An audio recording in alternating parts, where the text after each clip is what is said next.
CAA और NRC के ख़िलाफ़ मुल्क के मुतादिद मकामात पर धरने मुजाहरे हुए और उसमें कुछ ऐसे चेहरे हैं जो अभी तक याद किए जा रहे हैं। ख़ास तौर से दिल्ली में शाहीन बाग में दादियों ने भी एक अहम किरदार अदा किया था और लखनऊ में जो आइकॉनिक चेहरा माना गया और ख़ूब सोशल मीडिया पर वायरल हुई वो सैयद उज़्मा परवीन हैं और उन्होंने हालिया दिनों में ऑल इंडिया मजलिस इत्तेहादुल मुस्लिमीन सियासी पार्टी में शमूलियत इख्तियार की है। उज़्मा जी, आइकॉनिक चेहरा आप बनी थी एनआरसी और सीएए के ख़िलाफ़ प्रोटेस्ट जब हुआ था लखनऊ के इसी मकाम घंटा घर पे। अब आपने जब जब पार्टी का इंतखाब किया तो एमआईएम क्यों किया? देखिए, मेरा इंतख़ाब इसलिए था, मैं काफ़ी दिन से सर्चिंग कर रही थी और 2 साल हो गए माशाल्लाह प्रोटेस्ट को हुए। तो काफ़ी लोगों ने अलग अलग सियासत को चुना। कोई समाजवादी में गया, कोई कांग्रेस में गया, कोई बसपा में गया, हर तरह का लोगों ने, कोई आम आदमी पार्टी में गया।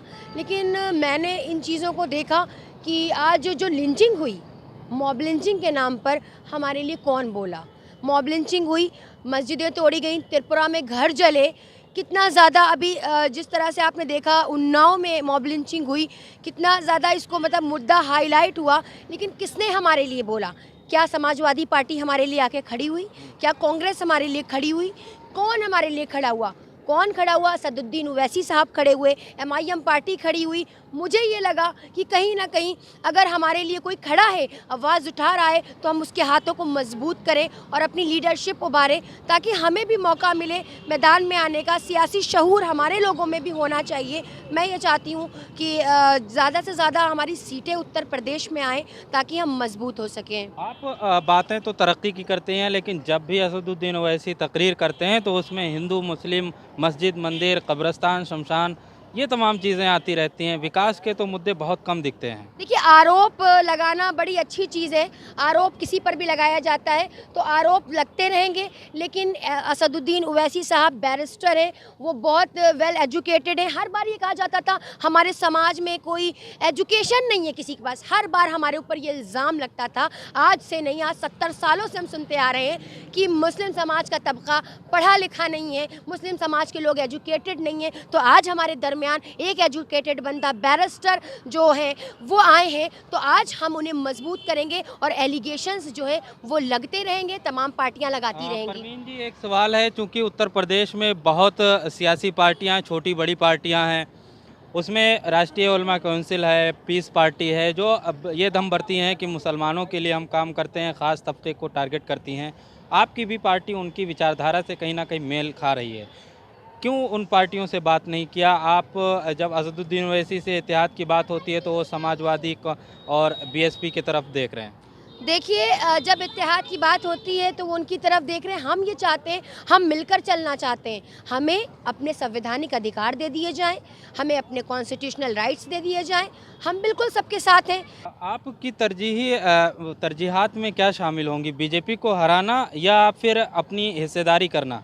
देखिए, बीजेपी को हराना हमारा एजेंडा है। हम हराएंगे बीजेपी को, लेकिन उसके साथ साथ हम अपने हुकूक लेंगे, अपने अधिकार लेंगे जो हमें नहीं मिल रहे तो हैं। ऐसे कैसे हारेगी? क्योंकि सभी सियासी पार्टियां और जो सेकुलर नाम निहाद हैं वो भी कह रही हैं कि हम बीजेपी को हरा। ऐसे तो वोट पोलराइजेशन हो जाएगा और बढ़ जाएगा। देखिए, पोलराइजेशन की बात खाली मुस्लिम से क्यों करते हैं? यादव से भी तो कर लीजिए, भाजपाइयों से भी तो कर लीजिए, औरों से भी तो कर लीजिए। क्या खाली हमारे समाज ने ठेका लिया है? आप हर बार हम पर ही ब्लेम क्यों लगाते हैं? आप एक पत्रकार हैं, आप एक सवाल कर रहे हैं हमसे। आप बताएं, क्या खाली हम जिम्मेदार हैं? और लोगों से तो भी पूछिए जो बीजेपी में शामिल हो गए। 1 मिनट, जो लोग बीजेपी में शामिल हुए, यादव, श्रीवास्तव, वाजपेयी, ठाकुर, वो जिम्मेदार नहीं है बीजेपी के? बीजेपी अगर गलत है, खराब है, तो विरोध करिए। आप सारे विरोध करिए। महंगाई जो उसने बढ़ाई है, उन सब का मिलकर सब विरोध करेंगे, तब बीजेपी जाएगी ना। खाली मुसलमान विरोध करेगा? परवीन जी, जो सीएए एनआरसी का जो मुजाहरा था पूरे मुल्क में हुआ वो गैर सियासी था, किसी भी तरह से उसको सियासत का हिस्सा नहीं बनने दिया गया। लेकिन आपको कब लगा कि हमें अब सियासत में जाना चाहिए? चूँकि वहीं से आपको एक शोहरत हासिल हुई और उसी से कहीं ना कहीं लोगों में एक शनाख्त कायम किया था। देखिए मैंने काफ़ी सोच समझ के ये विचार लिया, क्योंकि मैं काफ़ी दिन से मॉब लिंचिंग के केस देख रही थी और मैं सबके ट्वीट पढ़ती थी। ऐसा नहीं है मैं नहीं पढ़ती थी, मैंने सबके ट्वीट पढ़े, चाहे वो अखिलेश यादव जी हों, चाहे वो राहुल गांधी हो, चाहे वो प्रियंका गांधी हो, चाहे वो कोई भी हो, सबके ट्वीट मैं पढ़ती थी और मेरे दिल पे गिरा गुजरती थी। उज़्मा परवीन जी, एक आखिरी सवाल ये है कि प्रियंका गांधी ख़वातीन को लेकर के मुसलसल वो काम कर रही हैं, ऐलानात कर रही हैं। उन्होंने एक मंशूर भी जारी किया है। क्या लगता है कि ख़वातीन के हुकूक़ के लिए जो पार्टी इस कदर सरगर्म हो गई है, उससे आपने क्यों वाबस्तगी नहीं की? देखिए हुकूक की बात करी जाए, जब हमारे लिए हुकूक के लिए कोई लड़ ही नहीं रहा है ना। बेटी हूँ, लड़ सकती हूँ, मैं भी एक बेटी हूँ, वो भी एक बेटी है। बेटियाँ लड़ेंगी, जीतेंगी, हम लड़ेंगे, जीतेंगे। हम आज जिस पार्टी से खड़े हैं वहाँ मुझे खुलकर बोलने की इजाज़त है, लोगों के लिए, हर वर्ग के लिए, हर जात के लिए, हर धर्म के लिए।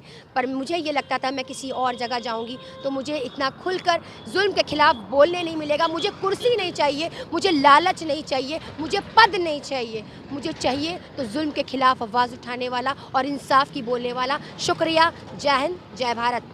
सैयद उज़्मा परवीन, जो लखनऊ के घंटा घर इलाके में उस वक्त जो यहाँ का बहुत मशहूर सीए और एनआरसी के ख़िलाफ़ मुज़ाहरा हो रहा था, उसकी आइकॉनिक चेहरा थी। इन्हें सोशल मीडिया पर बहुत मकबूलियत मिली थी और अब इन्होंने जब सियासत में कदम रखा है तो ऑल इंडिया मजलिस इत्तेहादुल मुस्लिमीन में शमूलियत इख्तियार की और अपने उसी नज़रिए पर अभी भी कायम है कि जुल्म के ख़िलाफ़ मुसलसल लड़ती रहेंगी। ईटीवी भारत के लिए लखनऊ से खुर्शीद अहमद।